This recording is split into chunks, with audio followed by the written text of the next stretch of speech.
Good morning. Good morning to everyone here, and also perhaps good afternoon and good evening to those of you that may be joining us from other corners of the globe. I am very glad to welcome you all here today to the honoring of Lois Leslie, my mother. My name is Christopher, and I have the privilege to be your host today. Many of you live here, but many more of you have come from near and far to join us.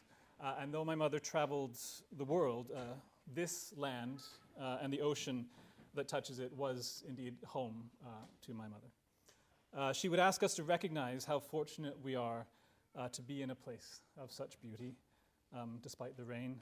And we owe gratitude to the people who have cared for this land for generations before we arrived. The Lekwungen-speaking people, also known as the Songhees, and the Hasespum First Nations. It is in this spirit of gratitude that we have gathered here today. Thank you to our hosts at this beautiful venue. Thank you to Tavia and Earth Options for being such kind and thoughtful supporters to my family over these last few weeks. But more than anything, thank you to each and every one of you here for joining us today.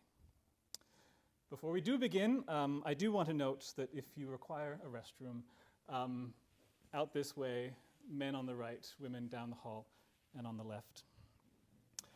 As you will see in the program, we have time for anyone who wishes to say a few words, either by coming up to the front or standing where you are as you wish. We've also prepared a few moments of reflection within the program for you to gather your thoughts and think of what you might want to say.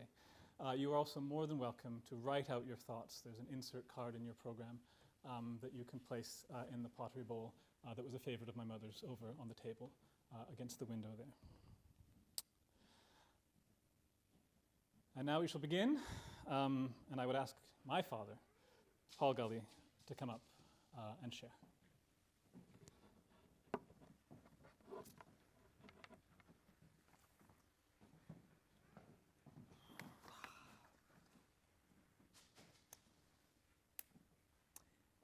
Thank you, Chris. Thank you all. Thank you all for coming. Those of you who are with us in person and, I better speak in the mic, and virtually.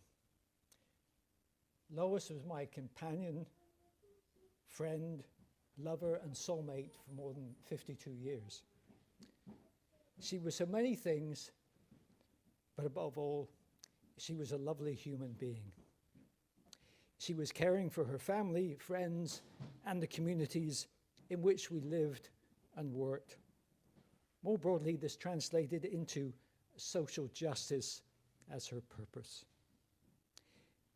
She was adventurous. She went to Zambia as a young nurse after qualifying at St. Joe's. And she went to a challenging rural environment. And then we met again in England. We organized our wedding in 2 weeks' time. We were told we were global citizens, actually, by the minister who assisted us in the wedding. But of course, a week before the wedding, we'd been in Wembley Stadium at a concert of the band Joni Mitchell and Crosby, Stills, Nash & Young, with Lorraine and Norm, but we never found them. She was always reading, searching, exploring, and inquisitive. Google was a hugely used by her, let's put it that way. If she had a question, there had to be an answer. At Simon Fraser, when we were in Vancouver, she studied African history, nutrition, English, sociology, anthropology, and the history of music. When we moved to Cambridge Bay, Iqaluit in the Arctic, she made friends in both communities, amongst the Inuit and those from the south, some of whom are here today. She reached out and got a sense of the resilience, survival skills, and humor of the Inuit. More of that later. Lois was a new mother while we were in the Arctic. She looked into natural childbirth, ordering books from Yellowknife, and later early childhood development in Montessori. But she also had to improvise. Mersha may not remember that when she was 4 months old, we were out on the land for longer than planned, and she was chewing on dried caribou, and we were washing out her diapers in the sea. When we went to England, we lived in Leamington Spa, and she sought out Oxfam and made friends with Jane Knight, who I probably was online. And we got involved in a link between Leamington Spa and Bow in Sierra Leone. Happenstance, many years later, Lois actually found out that one of her colleagues that she was working with on Nunavut was Jane's brother. She had her first publication at that time in a magazine called Spare Rib, which was a women's liberation movement magazine. It was on wages for housework.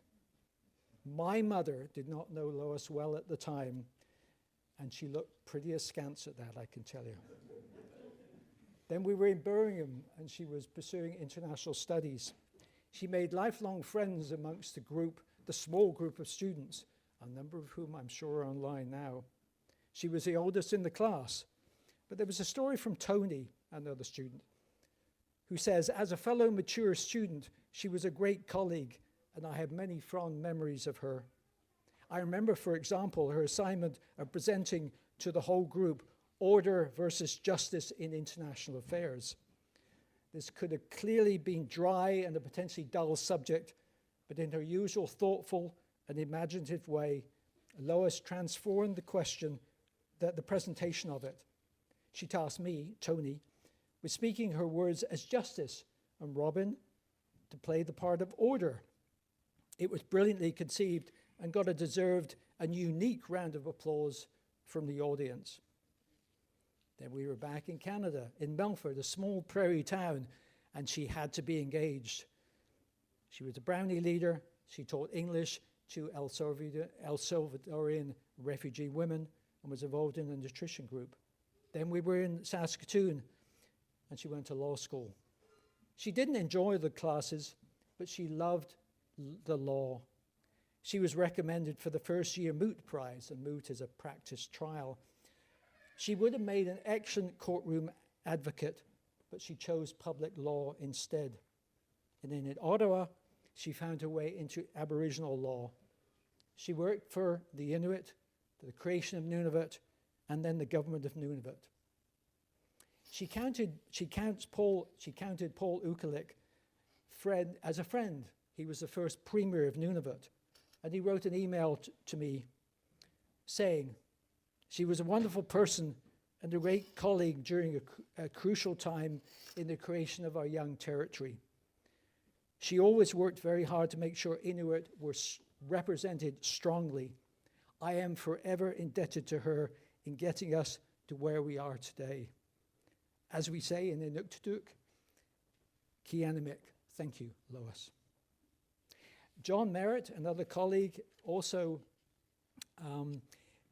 working with Inuit on the creation of Nunavut, has another story which we'll share later.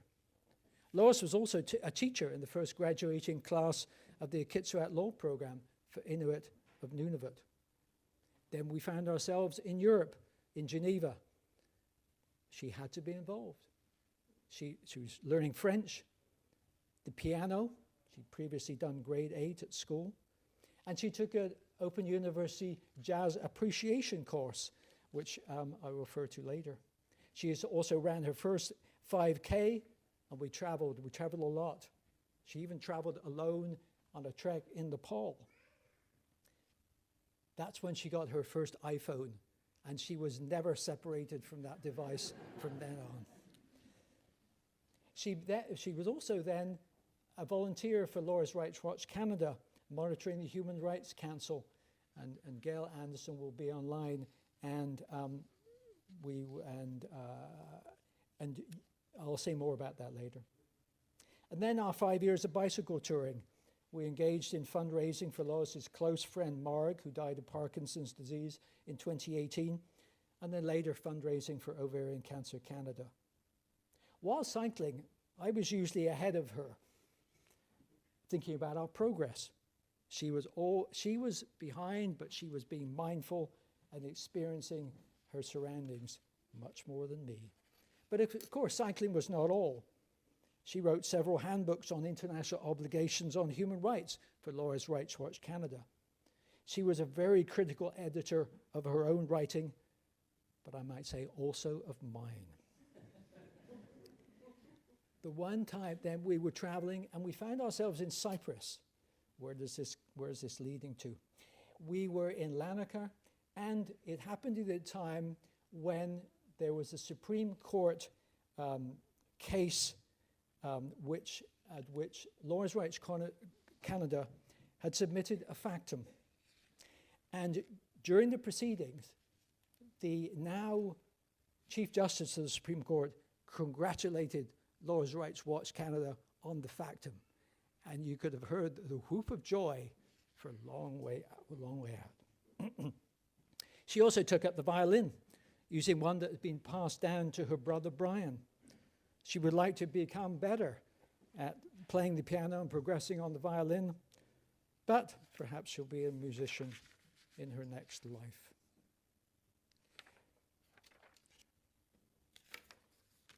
Lois was always grateful to have her family and friends and for the life that she led. She never took anything for granted and felt fortunate for where we were able to live and have the resources to travel and explore. She also had a sense of style in clothes, black goat cashmere, shoes, fluvog, and interior design. She had her last haircut on February the 10th, and it was from one of her favorite hairstylists, which we flew in from Vancouver to have her hair cut at home. You will see the sand dollar, the gold sand dollar on the back of the program. She was wearing this necklace when she was resting after she died. Although she lived with ovarian cancer for more than 6 years, she never let it define her. She did not change her outlook on life. Lois practiced yoga and exploration mindfulness for some time, but only recently Kundalini yoga and the practice of meditation. In February last year, we decided at the last moment to attend a retreat in Baja run by Dory Howard, to whom Marisha had introduced Lois earlier. The theme was soul, and through yoga, meditation, and the support of the community of attendees, we found this a life-changing experience. The final year of Lois's life was enriched and helped her to live while dying in the best way possible. In her final days, I read to her from Margaret Atwood's biography, Marcus Aurelius' Meditations, No Fear, No Death by Thich Nhat Hanh, a Buddhist monk and activist, and Embers by Richard Wagamese. I read a quote from Embers when we scattered Lois's ashes at East Sooke Park, and I was going to repeat it, but this morning I got a note from one of her colleagues from Ottawa, and I'm going to read that to you instead. We look forward each other no longer from the old distance of our names. Now you dwell inside the rhythm of breath, as close to us as we are to ourselves. Though we cannot see you with outward eyes, we know our soul's glaze is upon your face, smiling back at us from within everything to which we bring our best refinement. Let us not look for you only in memory, where we would grow lonely without you. You would want us to find you in presence, beside us when beauty brightens, when kindness glows and music echoes eternal tones. When orchids have brightened the earth, darkest winter has turned to spring, may this dark grief flower with hope in every heart that loves you. It's by John Donahue. Lois's final journey in this life was made more comfortable and peaceful as possible by the professionalism and compassion of the nurses and physicians of the VIHA and Victoria Hospice Palliative Care Program teams. I'd like to thank them all especially. So to end, Lois left us memories and memoirs and letters to each of her family, but she left this world a better place. She was a remarkable woman. Thank you.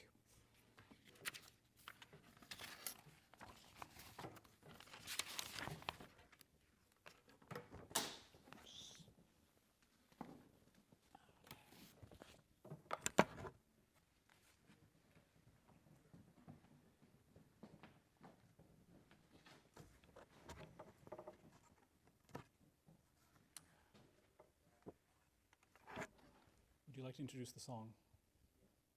Would you like to introduce the song?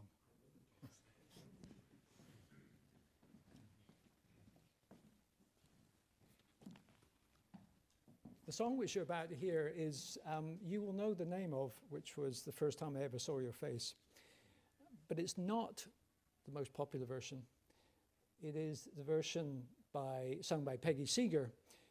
Ewan McCall, her husband, wrote this for her. He never recorded it. So this is her rendition of The First Time I Ever Saw Your Face, which was one of the pieces of music that Lois wanted played in this gathering. I might say, if we played all the list of music that she chose, we would be here forever. So, The First Time I Ever Saw Your Face. Thank you.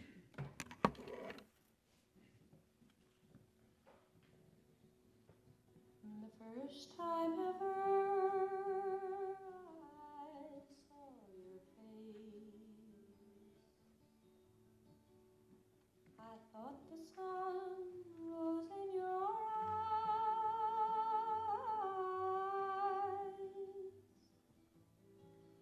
and the moon and stars were the gift you gave to the dark and empty skies, my love, to the dark and empty skies.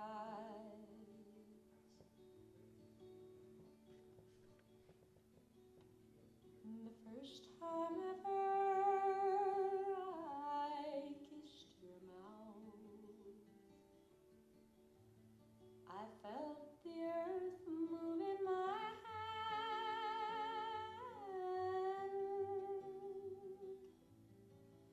like the trembling heart of a captive bird that was there at my command, my love, that was there at my command.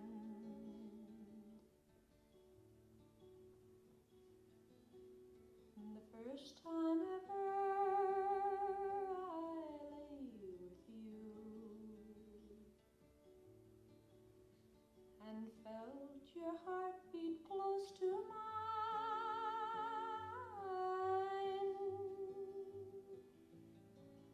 I thought our joy would fill the earth and last till the end of time, my love, and last till the end of time.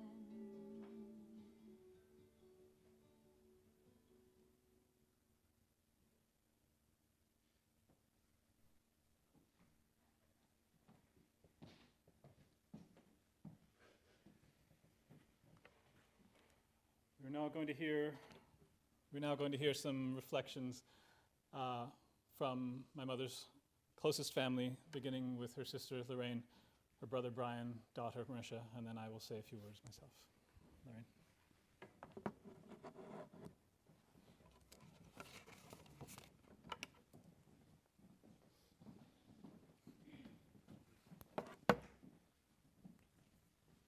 I have my handsome assistant here today because I can't hold the microphone and turn pages at the same time.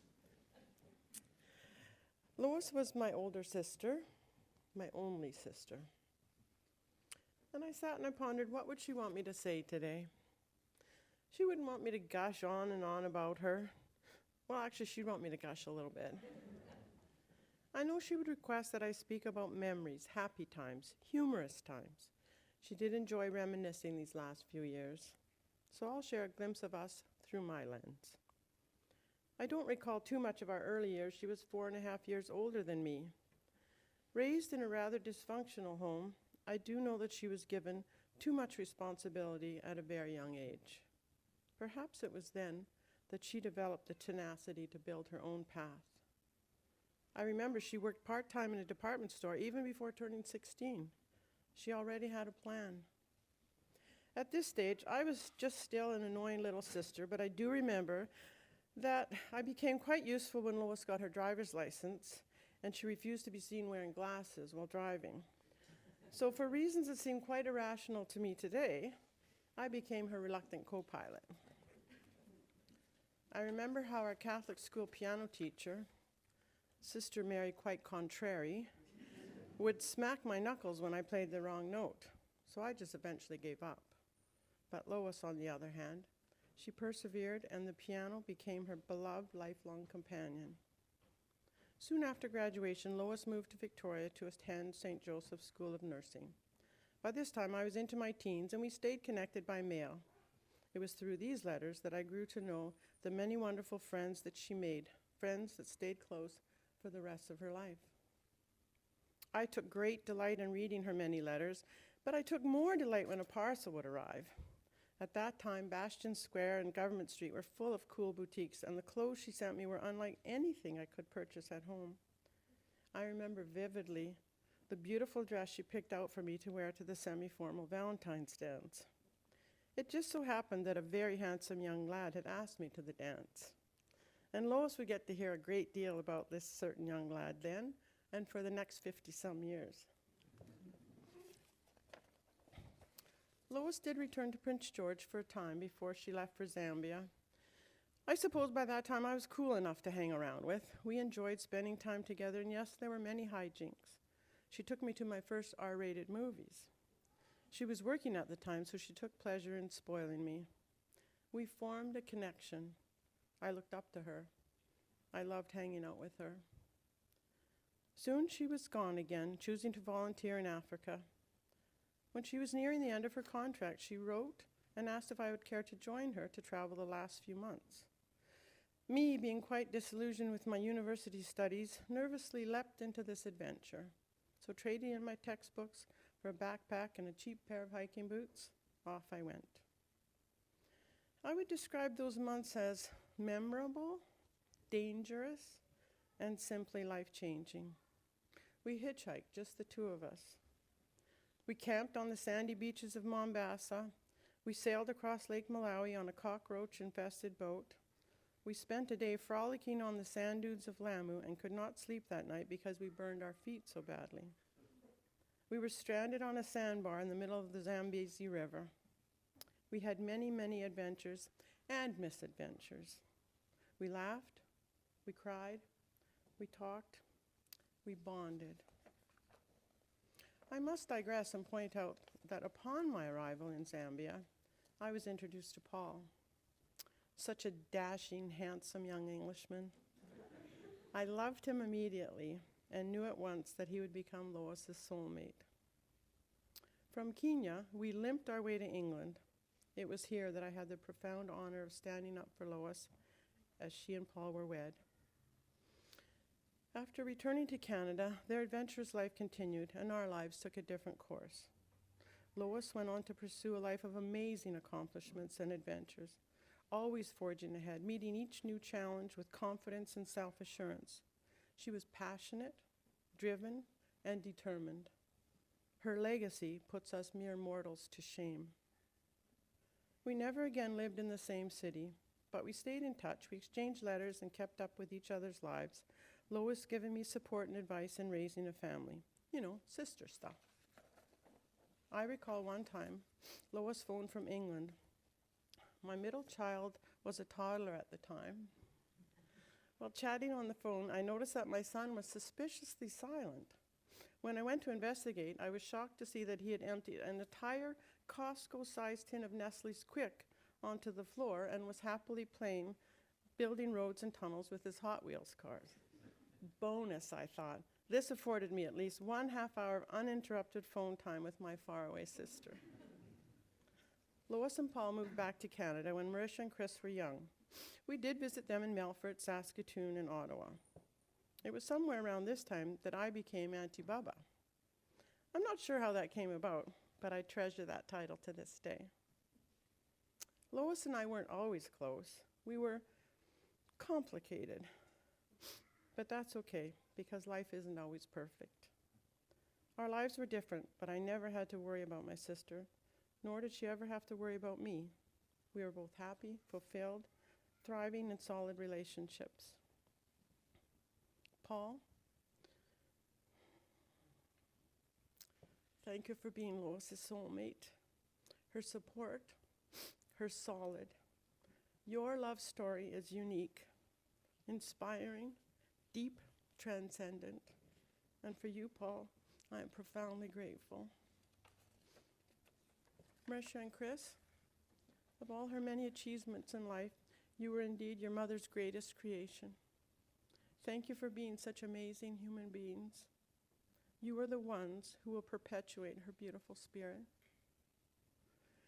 For the next several years, Lois traveled extensively, and I had the good fortune to live vicariously, sharing her many adventures. We did not see each other often enough, but with the birth of my first grandchild, we developed a new magical bond. We became sister nanas. I think we both agreed that this was our most remarkable connection. We took great pride and delight in sharing photos, updates, adorable moments, sports highlights, and accomplishments. We knew that we had entered the best times of our lives. Jade, Reese, Em, Alice, Elliot, you were her life, her breath, her world. She was so immensely proud of each and every one of you and always took the opportunity to brag about you, the way only a Nana can brag. Will I miss my sister? Oh, you bet I will. She was fearless. She loved life. She indulged in life. She set an example. I know when someone is eulogized, people tend to get carried away, but Lois was remarkable. She had an innate light that I am sure only dimmed minutes before her death. She let me share in her cancer journey. Again, she was fierce. She was determined to follow her path. She was so worried about everyone else, not wanting to break anyone's heart. We became very close in the last years, months, weeks of her life. We knew that time was precious.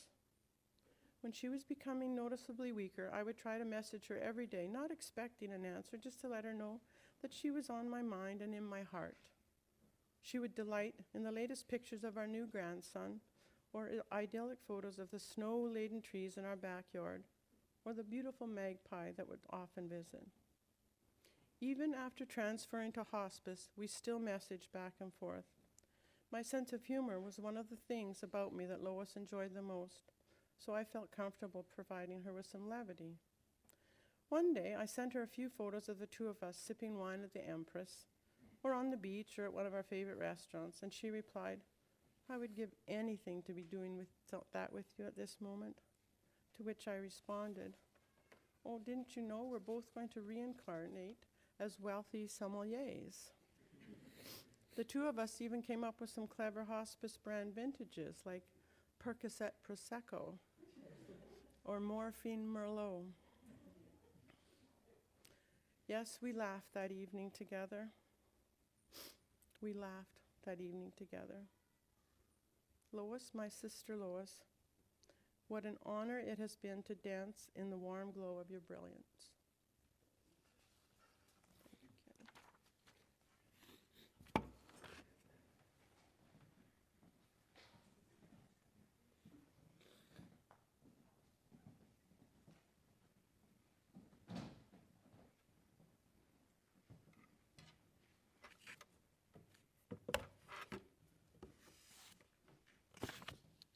One thing I don't like about my little sister, she's always a tough act to follow. I want to talk to you today about an amazing woman, a person who many of you are gathered today here because you witnessed and admired her insights, her actions, and her wisdom. Lois was a passionate advocate of the voiceless, people victimized by racism, religious persecution, poverty, injustice, failures in the justice system, or lack of fundamental human rights. Her greatest contributions were in support of Indigenous rights and freedoms in Canada, and most notably in Nunavut. She possessed the tools needed to be a powerful advocate, an unwillingness to quit or abandon a cause, a passion born of witnessing failures in upholding human rights around our country and around the world. A determination to fight, to build awareness, to stand up, to make our world a better place in whatever way she could. She prepared for it, she pursued it, and most importantly, she lived it. Perhaps I can explain a little of how her journey began. Our family had a crisis. Early in their marriage, our parents had a nice little home in Burnaby with fruit trees and even a little pool in the backyard. From this place, we moved to a farm in Surrey, where we had acreage, cow, chickens, geese, a modern farmhouse. Life was good. But in 1957, partly due to my mother's struggle with asthma and my dad making a fatal decision to sell everything he owned and invest in a lumber company with his brother, things went awry very quickly.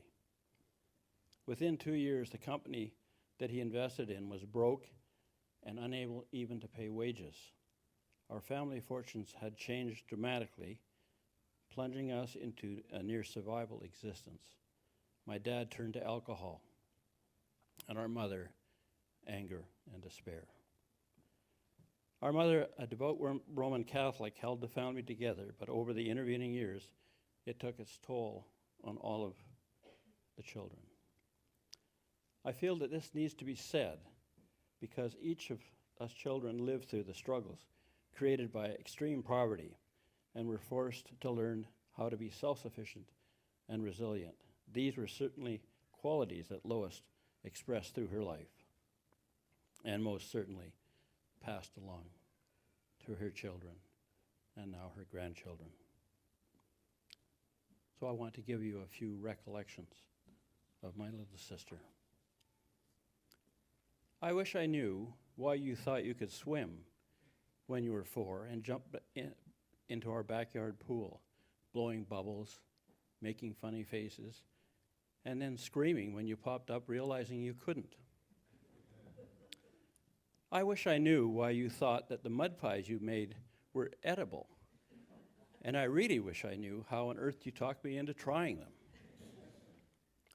I wish I knew how in grade 1 you managed to walk with me the 2 miles to catch the bus so we could go to Catholic school, and you never even cried. Well, not very often.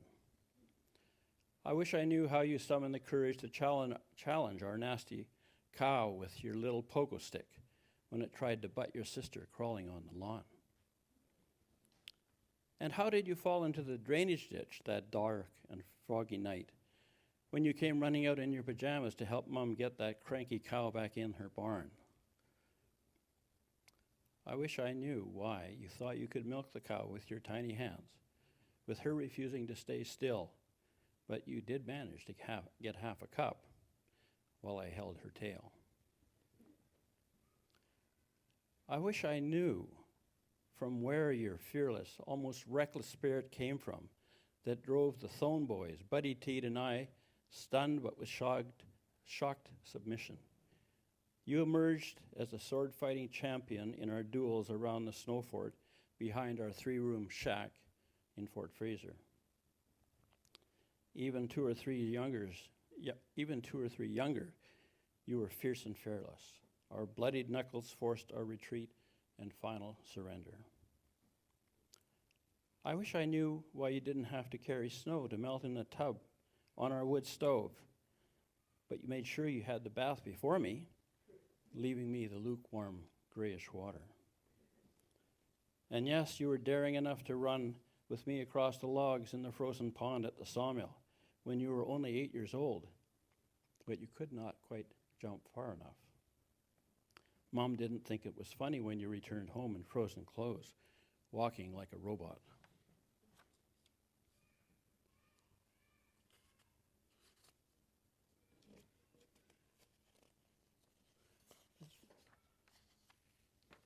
I needed somebody to help me as well, I guess. And yes, I remember watching happily when you were crowned Miss 2x4 at the Fort Fraser Fall Fair and traveled in the parade seated proudly upon a load of 2x4 lumber with your crown of aluminum foil. Your younger sister, Lorraine, danced proudly in front of you, throwing toothpicks to your adoring fans. Our move to Prince George saw us in a tiny house in a schoolyard provided by the church with its root cellar under the kitchen floor and a flush toilet. Hallelujah. I remember you sharing a room with Lorraine and our foster sister Wilma in our mother's boarding house, where we often sat 12 around the dinner table. I wish I knew how you managed to win the Chubby Checker Twist contest when I was sure that I had beaten you. And I still insist that falling on the floor was not reason for disqualification. I remember when you were 14 and found a job working at a local department store, McLeod's, and managed to persuade the manager, Walt Davies, to hire me as an errand boy during the busy Christmas rush. I feared that my job would not continue after the holiday, but at the Christmas staff party, when Mr. Davies asked each member what they wanted for Christmas, you whispered in my ear, "Tell them you want a job in January." I did. That got a laugh, and it also got my continued employment. Our teen years were filled with adventures. You dated one of my close friends, but still supported my run for president of the Catholic Youth Organization, even though your boyfriend was my opponent. We attended Prince George College together. We were very close. When you chose to study at the St. Luke's School of Nursing in Victoria just after high school, I know your decision came from a deep desire to help people and set a standard for how you viewed your lifelong role in whatever you did. I wonder where you got the idea to join CUSO and end up in a tiny little town of Ndola in Zambia, where even clean water supply was an issue. Your letters were full of wonder and daunting challenges, and overriding joy in the opportunity it gave. It was amazing. It was life-changing, and it allowed you to meet the love of your life, a new doctor, Dr. Paul Gully. You and Paul married in England and then returned to Canada, renting a place on Dumfries in Vancouver with Ola upstairs, who appeared to love taking photos of his wife, Wendy, and displaying them all around the apartment. Paul took the position of a flying doctor in Cambridge Bay, Northwest Territories, and whisked you away, an expectant mother, to a climate totally different from where they met, so different it defied imagination. Little did you know that this place would be included in a new part of Canada, Nunavut, a First Nations territory that you were very instrumental in creating. After this posting, it was off to Birmingham with your new child and the opportunity to pursue international studies, forming the ultimate foundation of a law degree. Life took you many more places after leaving the UK, Saskatchewan, where you wrote your bar exam, and Ontario, where you again wrote your bar exam, which then led you to help in negotiating a land claim settlement for the Inuit people and the creation of a new territory, taking you from one end of that northern territory for 5 years in putting in place a constitution and bylaws, providing a system of governments and a voice for these often forgotten northern Indigenous people. Over the intervening years, you've written articles and books, always from the view as an advocate for the voiceless people whose rights are ignored or trampled on. You have never allowed yourself to stand by. You stood up and acted. The wooden sword you used as a young girl was replaced by intelligent discourse and perceptive penmanship. Your passion and your commitment to basic human rights drove you to give hope and inspiration to those around you. Your commitment has left the world a better place, and your example continues throughout your children, their children, and all those who knew you. You are my little sister. I will always love you.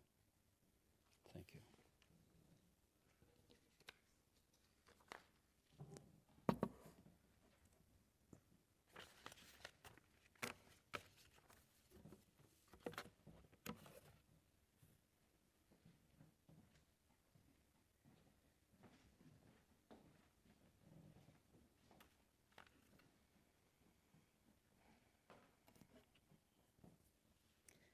going to go off script for a moment. And just looking around the room, I think my mom would approve. The flowers I will point out are based on a list that she left me when I asked her to tell me what her favorite flowers were so I could continue to plant those in our garden. And I think with maybe one exception, everyone was included. So, first of all, I would like to echo my brother and my dad's thanks for everyone who is here in person and virtually. And also thank you all for your emails, cards, messages of support over the past month. Your kind words, memories, and stories of my mom have provided moments of joy and an opportunity for reflection as we have been grieving.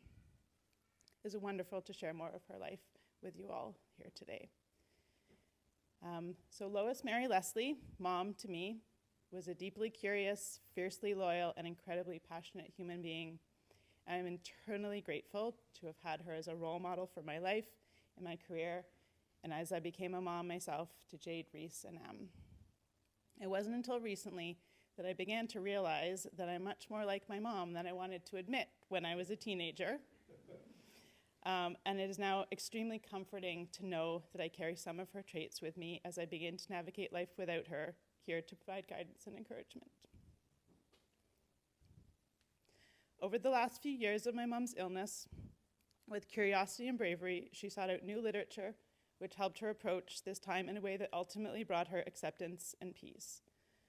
Alongside my mom, I found some support from podcasts while gardening, and others sharing their stories of grief and loss. During this time, I learned about the American poet Andrea Gibson, who died in July 2025 at the age of 49, also from ovarian cancer. So I'm now going to read a poem. When I heard this poem written by Andrea being read recently, I decided I wanted to share it here today, and it is called Love Letter from the Afterlife.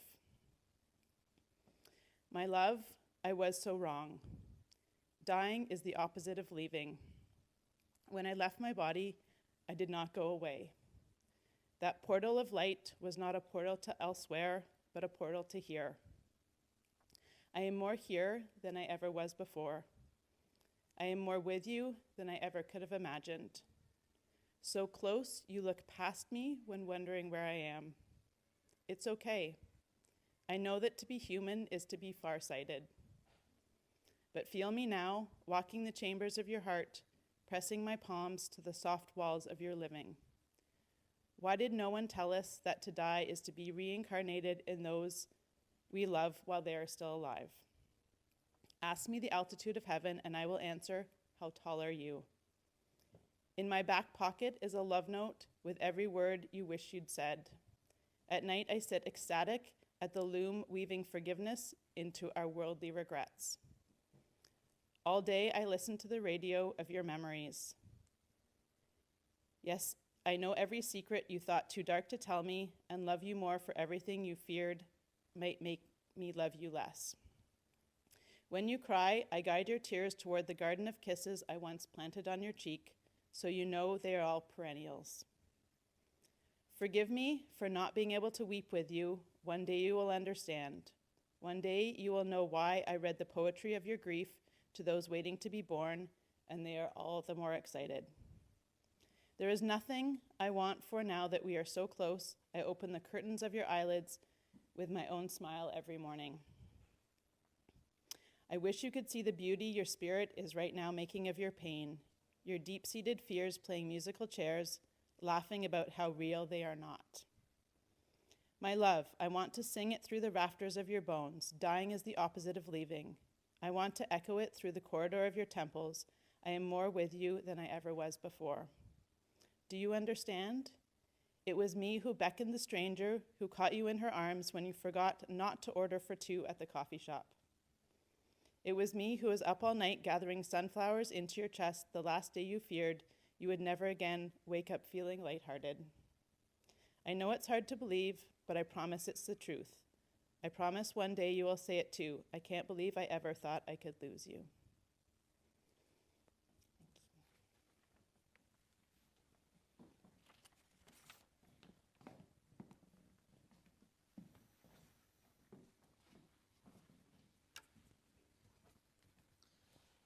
Before I speak, I would just like to acknowledge that my mom's little brother John would have loved to be here. Unfortunately, is not well enough to travel, but I'm sure he has some thoughts that he would have shared as well. I should also note that me and my sister did not coordinate what we wrote, but it turns out, perhaps unsurprisingly, that many of the themes are the same. My mother died on 17th of February, and I do not yet feel her absence. I'm not sure I even feel grief. But grief, like love, is a small word. It's a single small word that contains countless meanings and interpretations. If there was only one way to grieve and define grief, then there wouldn't be shelves of books about the subject. There wouldn't be songs and sermons and great works of art and laments exploring what it means to grieve and how it feels to lose one that you love so deeply.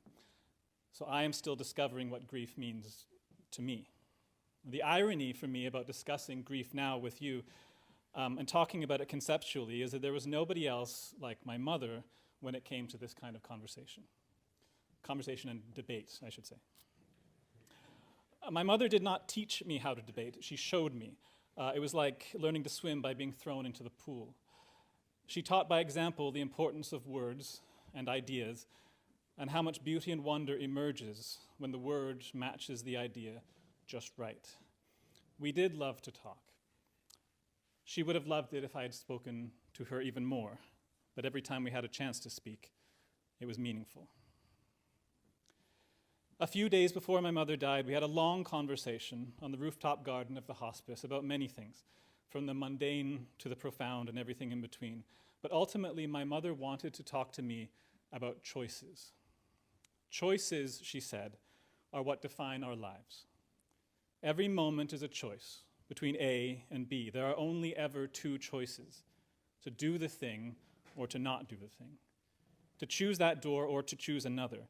And those choices follow us from the first to the last. My mother chose to leave home. She chose to change her career path. She chose work that challenged her. More often than not, she made the difficult choice. For the best views are almost always at the top of the most strenuous climbs. My mother's choices laid a path that in many ways I chose to follow. She taught me the power of confidence and courage and vulnerability, for we cannot make a hard choice without being prepared to fail. Choices exist at the seat of the soul. I believe that a recognition of the importance of the freedom to choose was, at least in part, what drove my mother's passion for the law and for social justice, for freedom and the right to dissent, the right to speak up and be heard, and the right to choose. When it came to death, my mother had some choices stripped away. She did not want to go. She loved her life. She loved her family, and she loved every one of you. If she could have, she would have chosen more time. But in the absence of that, she chose how to live her last years, months, and days. She did not shy away from death. And though she may not have welcomed it, she faced it with the same clarity of thought as she did all other aspects of her life. On that rooftop where we spoke, she had lost the strength to walk, but she still told me exactly where she wanted to sit and at what angle, so she could see the mountains and feel the sun on her face. We talked about the state of the world and the news, which we had done for as long as I can remember. And she was asking, is the world really a better place today than it was in 1949? Is our quality of life collectively improving? We recognize that as a species, we are inherently flawed. We are often weak, capricious, selfish, and blind to the perspectives and realities of those even closest to us. Despite these faults, are we still progressing? Are we still improving? In short, do we have the luxury of being hopeful for the future? In that conversation, my mother wasn't sure.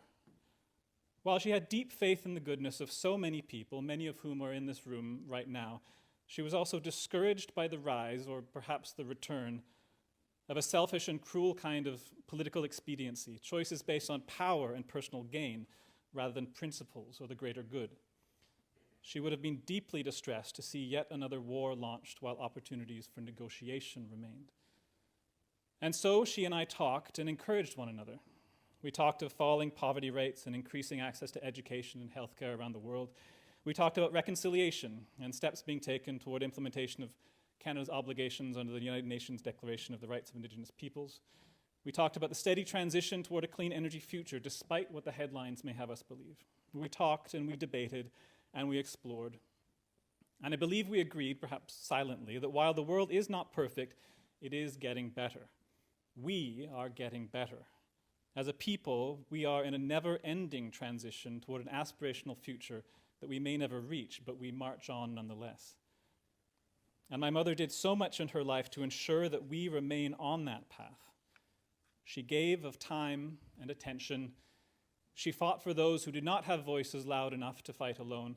She refused to accept mediocrity in herself or anyone else around her, for to be good enough only is to waste the potential of being better.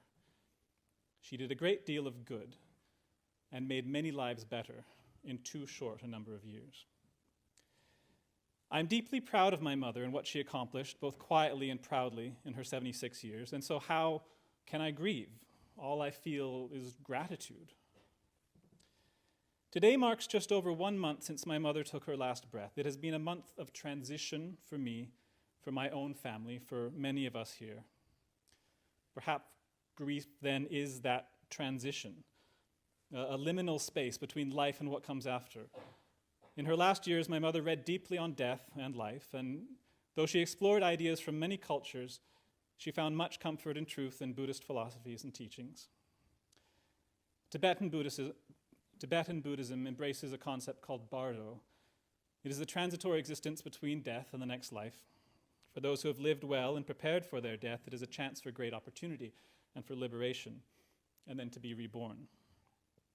And so my mother asked me if she was able to reach out to me after she had gone and communicate in some way, would I be open to it? Would I be listening? She knew that my beliefs and hers were not the same, but I said that of course I would, and I am. I've spent this month of grief, as I define it, open to thoughts, feelings, messages, or even signs. In fact, just a few days after she left us, I was in the parking lot of the Vancouver airport, and a small rabbit hopped right up to me. I mean, right to my feet, and looked directly at me. And for a moment I thought, could it be? But no. My mother, the fierce, analytical, focused, critical, and deeply passionate woman, would not come back as a bunny rabbit. And so I remain listening. Because if there's one thing she taught me, it is to never close your mind to the possibility that you may be wrong. Though perhaps she said that because she was fortunate enough to be almost always right. I began by saying that I do not feel grief, but clearly I am grieving in my own way. Well, as Walt Whitman says in his Song of Myself, do I contradict myself? Very well, I contradict myself. I am large. I contain multitudes. What Whitman means is that we all have many minds, many faces, many thoughts and feelings. We are all joyously messy beings. We are full of contradictions, inconsistencies, inadequacies. My mother was perfectly imperfect. She was humble but proud, gentle but direct, thoughtful but spontaneous, loving but critical.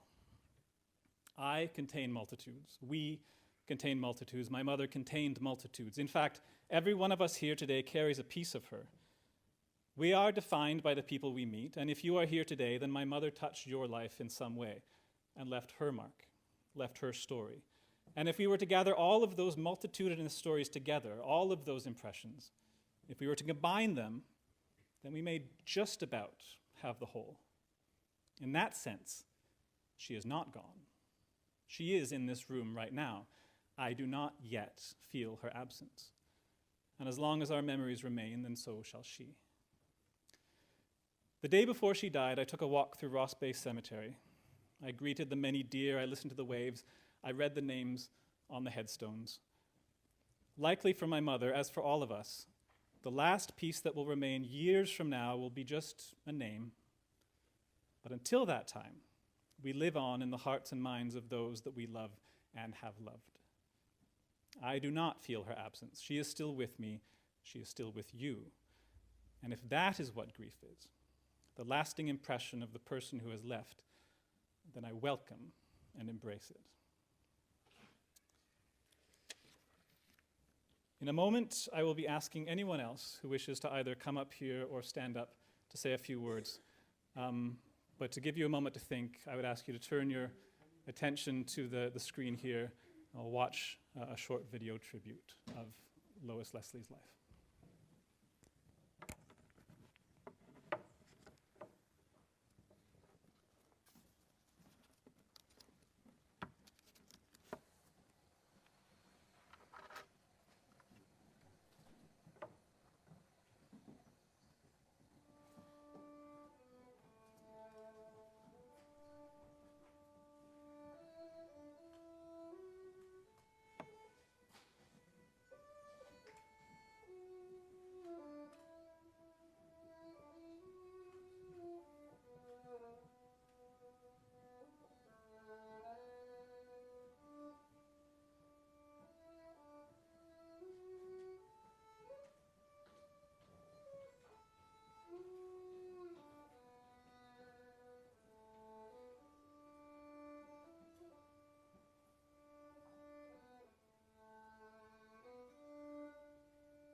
Before I invite anyone who would like to speak, if you'd like to speak from where you are, just give us a moment to run a microphone over to you for the sake of the live streaming. If you'd like to come up here, you're more than welcome.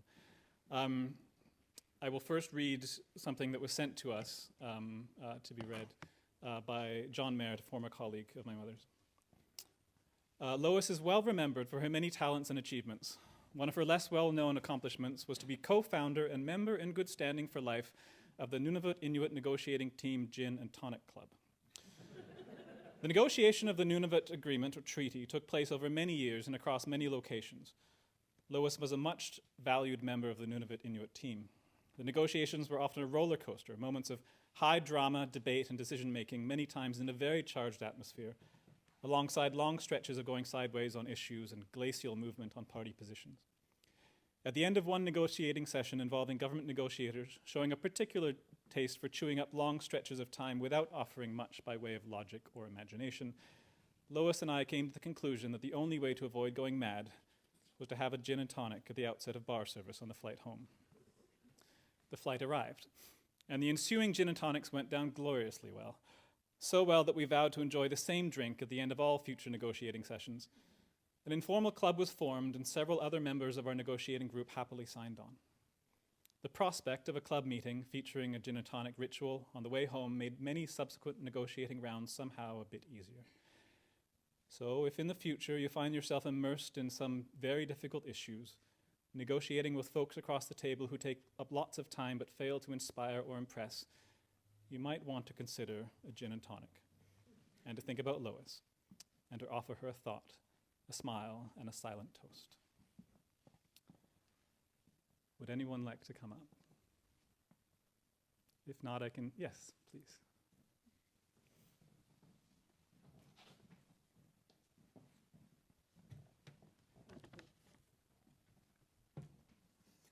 It's okay, I'm not infectious, but you might be. My name is Helen, and I met Lois and Paul, but we'll forget about him. I met Lois and Paul in 1975 in Cambridge Bay, and Marisha had not yet been born. And Lois decided, because she was always into the culture of where she lived, she decided that she would go to one of the elders who would predict what gender the baby was. So she went to Mabel and Galalic, and Mabel swung something, I don't know what, over her bump, and she said, "It's a boy." So I went home and I knitted everything in blue. And Lois and Paul went out to have the baby because she couldn't have it in Cambridge Bay. And Lois called me and she said, "Helen, it's a girl." I said, "A girl? It can't be a girl. Mabel's never wrong." Well, Mabel was wrong, and Marisha arrived. And with Marisha's arrival, several adventures.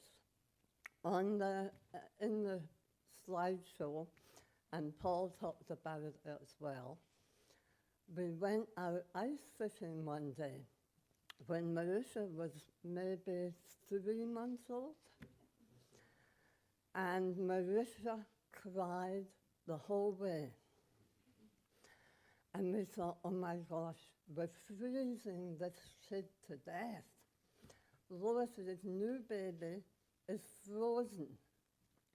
So we stopped, Paul put up a tent, and we took Marisha out, and she was dripping in sweat.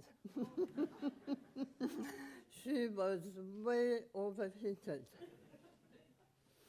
Now, also in the slideshow, you saw photos of Lois. We called it a Mother Hubbard. And the Mother Hubbard was a long parka, and it had a pouch in the back that the baby sat in.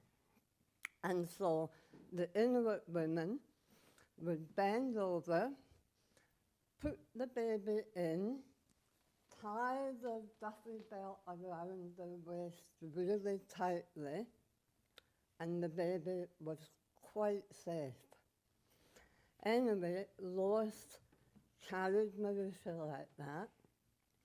But one day she was with the elder who had predicted Marusha would be a boy.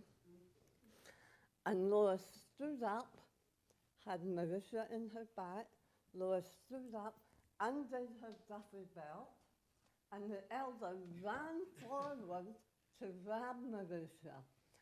What Mabel didn't know was that Lois actually had Marusha in a baby carrier under the parka. And that was the first time Inuit people there had seen someone with a baby carrier under their Mother Hubbard. Anyway, I thought Cambridge Bay was a very important place for Lois, and it also helped form some of what happened in her life later. So I thought it was really important to talk about some of the things that happened in Cambridge Bay.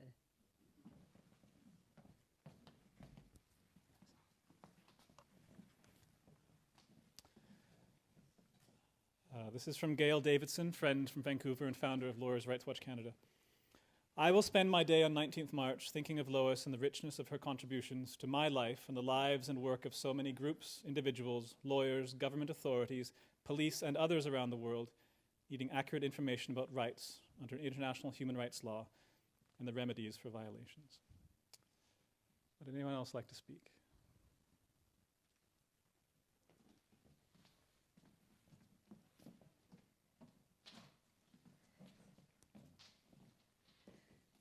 Hello. Not used to being in front of a microphone.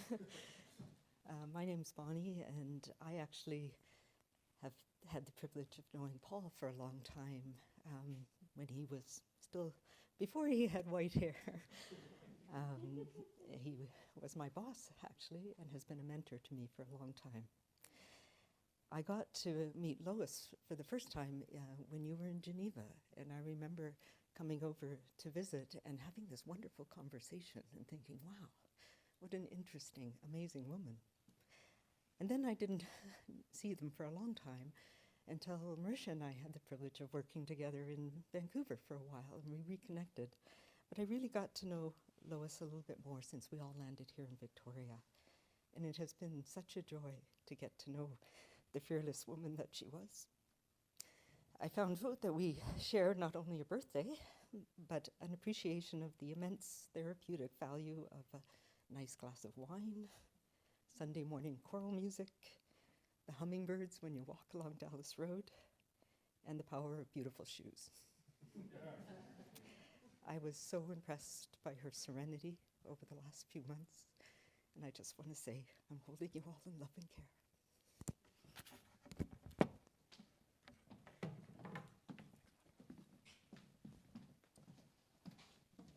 From Rena and Perry, some friends from Victoria who were unable to be here today. We love her, and she was stolen from us. We love her, and she was gentle and radiant. We love her, she was more than meaning. She was an event of the heart. She was ferocious. She scared the shit out of me. We love her. Her passing is not a tragedy. It is fierce, scary, deep, and overwhelming. The world got smaller. Anybody? From Anne and David, friends from Geneva. Our memory of Lois and your mother during our 3 days together on the Francigena is to us a memory of courage and determination. Though we had met in Geneva over a goodbye fondue, the trek on the Francigena was the time we really came to know and admire her strength. Through rain, wind, and mud, there was never a complaint, only that determination to continue forward as she had done for so many years, facing the challenges and discomfort of a terrible diagnosis. And finally, from Annie and John, some old friends from England. Looking back on our visits to Canada, we have shared so many moments, a little skiing together, canoeing and walking, and many discussions on politics, Inuit rights, public health, food, literature, and travel. What we will remember most is the incredible warmth and generosity with which you always welcomed us, and Lois's ability to make everyone feel loved and valued. Lois always talked about the passion for her work with such modesty.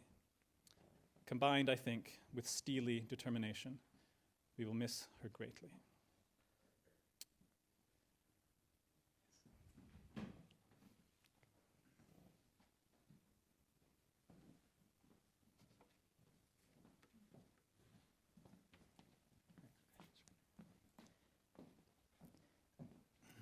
Like Lois, she taught me a lot about how to use my iPhone, and hope I can coordinate it for this. My name's David Hamilton.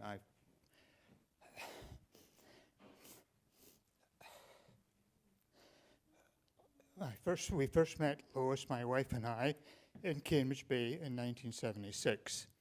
I was working for the government. My wife was nurse in charge at the health station and was working with Paul. He was the doctor flying along the Central Arctic coast at that time. And our first daughter was born in the same time as Marisha, and they were babies together, playing in the doctor's house together. And it's a big year this year, Marisha, isn't it? Next year. Oh yeah, my daughter's December, so that's why.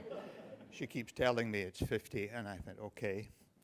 And then we all went our separate ways. My wife and I stayed in the north for nearly 30 years, and eventually coming to live in Sydney, trading in the snow and ice all year round for the nice green of Vancouver Island. And we had engaged with Lois, as all of you say. You all hear about their adventures, whether it's the cycling. We visited them in Ottawa once, many years ago, and then you feel like you lose touch, and then when you get back in touch, you feel that it's never been a separation of time and conversations. And I also, working in the Northwest Territories, I was the clerk of the Legislative Assembly when we were dividing the whole of the Northwest Territories into Nunavut and the Northwest Territories. And I was asked to chair, they were writing legislation for the new Legislative Assembly in Nunavut, and they asked if I would chair the working group drafting the legislation for Nunavut. And probably John Merritt, if you're on, you'll remember one of the negotiating teams that I was asked to work. And Lois was negotiating on behalf of the Inuit. And I think, John, you might have been in some of those negotiations as well. We met in Ottawa with the justice lawyers for the federal government and lawyers for the government of the Northwest Territories. And I was the responsibility to try and make them come to conclusions, consensus, to decide on the legislation. And the federal government lawyers wanted status quo. This is how we've done it in the past, so we need to do it this way. And of course, you just need to think, you know about Lois, you don't do things that just because they've done it in the past, especially the federal government, that not taking into the views of the Inuit and their culture. So there were many meetings, and I can appreciate the gin and tonic aspect of them as well, because there was so much frustration at times. And Lois was very calm. She never sort of started an argument unless it was really necessary. But then in the evening, I would try to not be seen with them, since I was just trying to chair them. But of course, we got together in the evening, and she said, do these guys really understand anything about Inuit and culture and anything? Can you not do something about it? So it ended up, we all came to consensus, and we wrote this legislation. And then again, since Lois and Paul moved back, we had put together a group of people from Cambridge Bay, and then we used to meet annually. Some live on Salt Spring, some in Vancouver now, and us here, and Helen and Wayne are here as well. So there was a lot of that coming back and forward together. And when they moved back to Victoria, we were all blessed to have them for many picnics and lunches and visits. And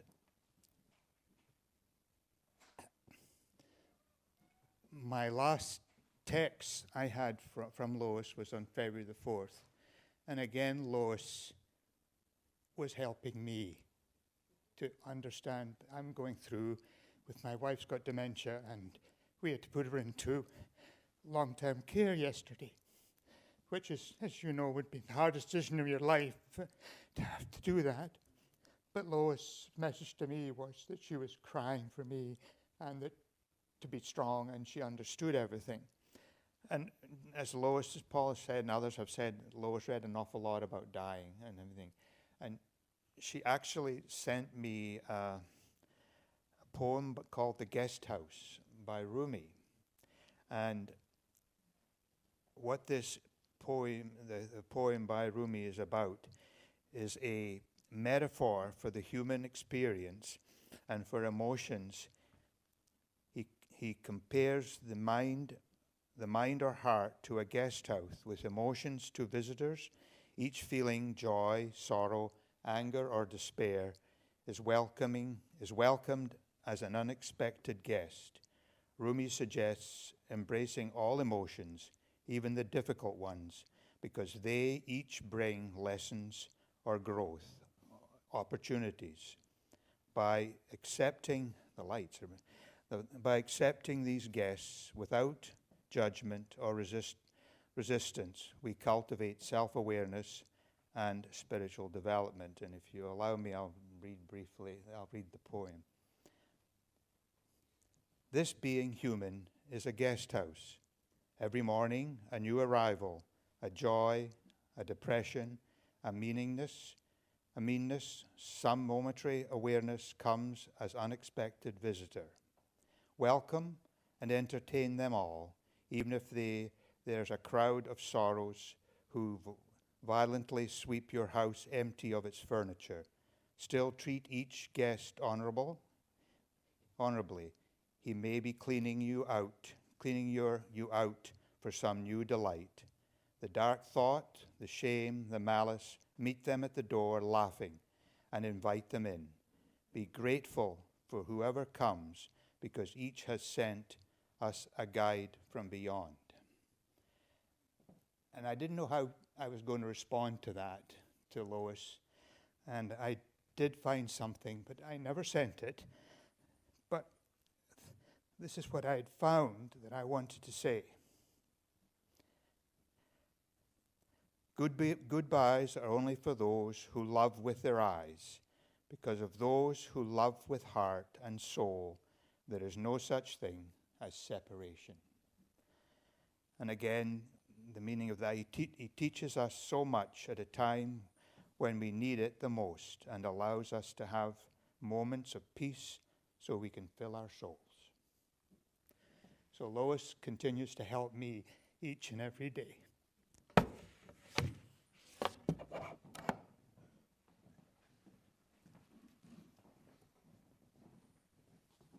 Okay, we're going to have one more, and then I would invite anyone who didn't get a chance to speak or needed more time to please write your thoughts and put them over there, and they will be treasured.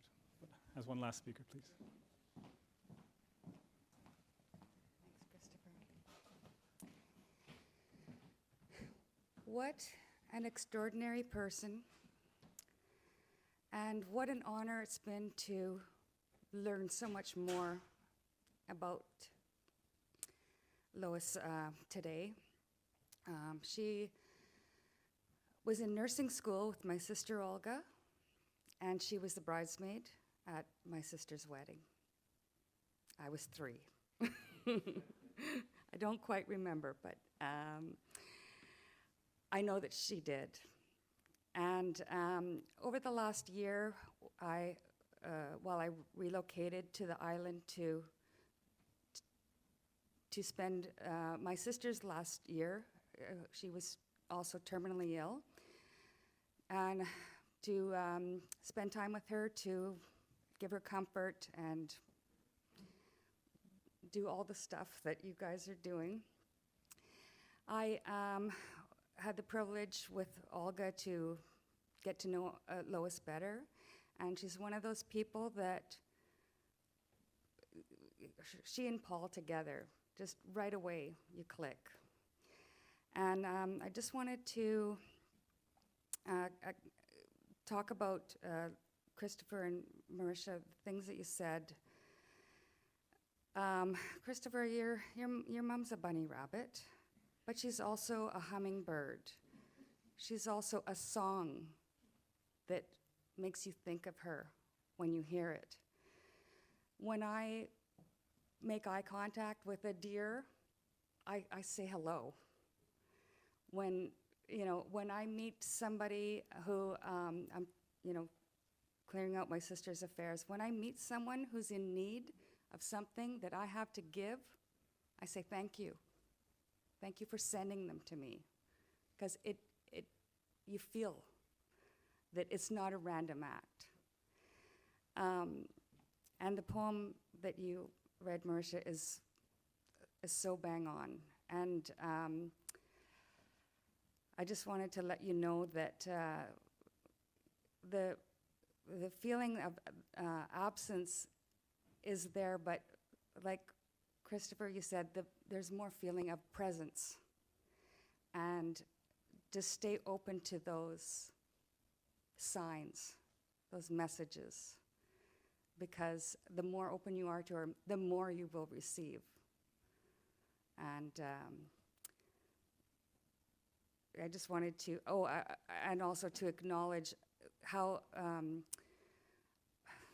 much I admire the way that Lois approached her end with curiosity, with acceptance, with courage. Such a fine example of the way it should be, knowing that it's going to happen to all of us. To take the fear out of it and to prepare, I think was the most admirable thing that I could take from this experience. So anyways, thanks very much.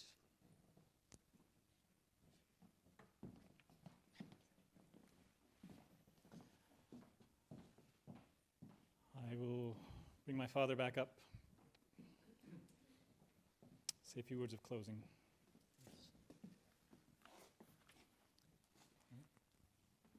We're drawing to a close, but before we do, there's a piece of music we want to play. At the end of each Kundalini yoga session of exercises and meditation, there's a song called Long Time Sun, which is sung. There's a history to the song, which I won't go into.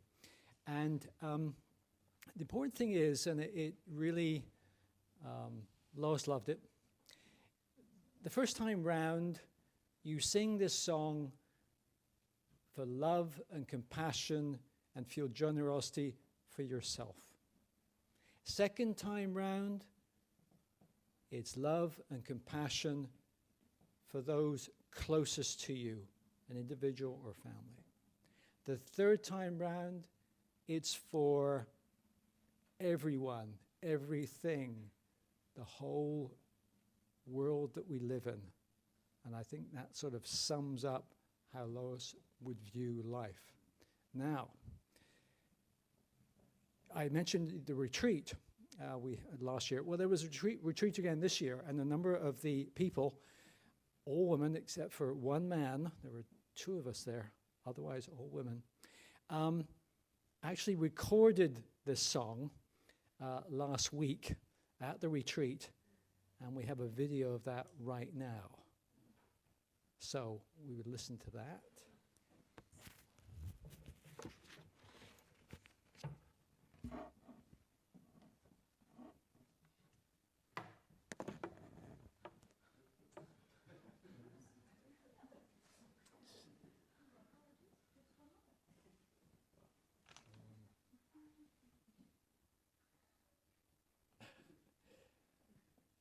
We're not being sponsored.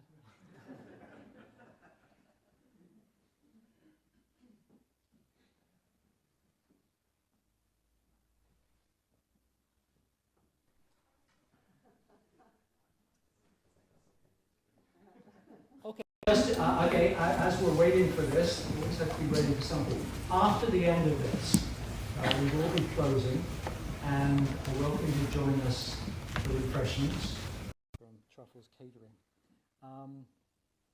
And, but you will also hear another tune, which is Every Time We Say Goodbye, performed this time by John Coltrane. Lois actually studied, as I said, a course on jazz appreciation for the Open University when we were in Geneva. And the album, which contained Every Time We Say Goodbye, was one of the things she studied, so that I'm continuing to talk very well.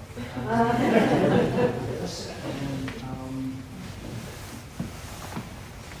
Chris said to me last night, you know, I would say to the people I work with, something always goes wrong, don't worry about it. That's what we are.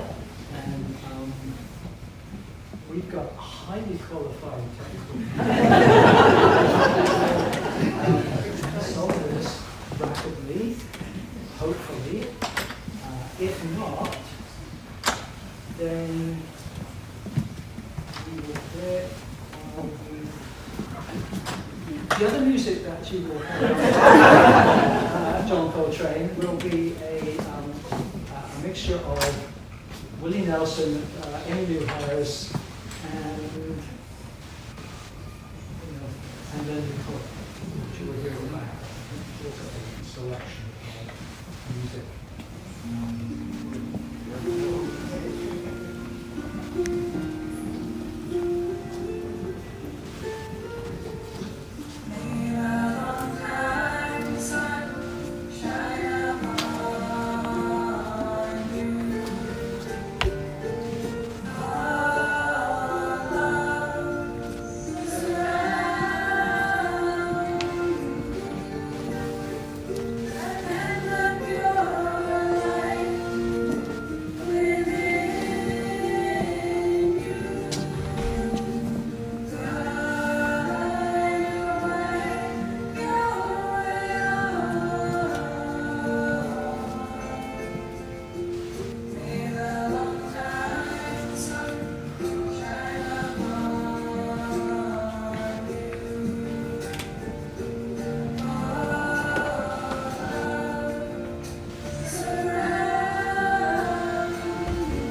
Laundry in but yeah.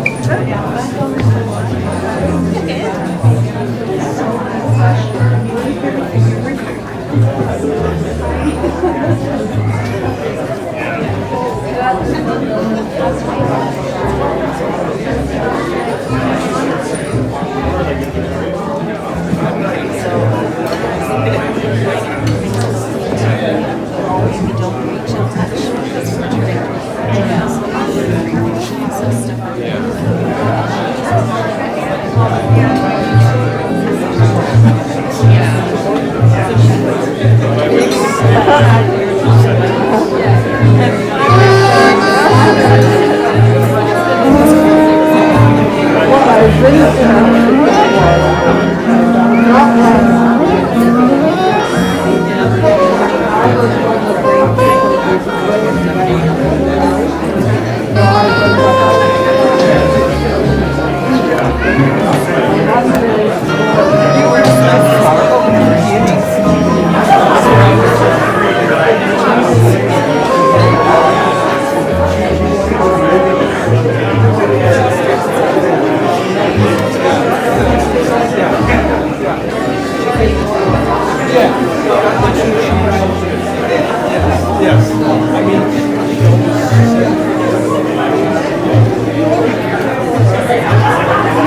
Okay, that's gonna.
be released from the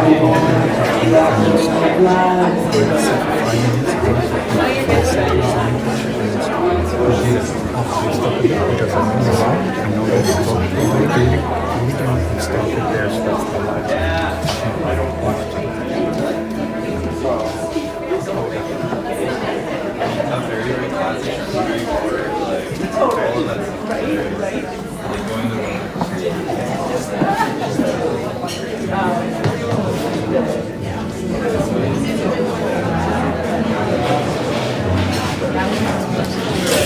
Oh, really?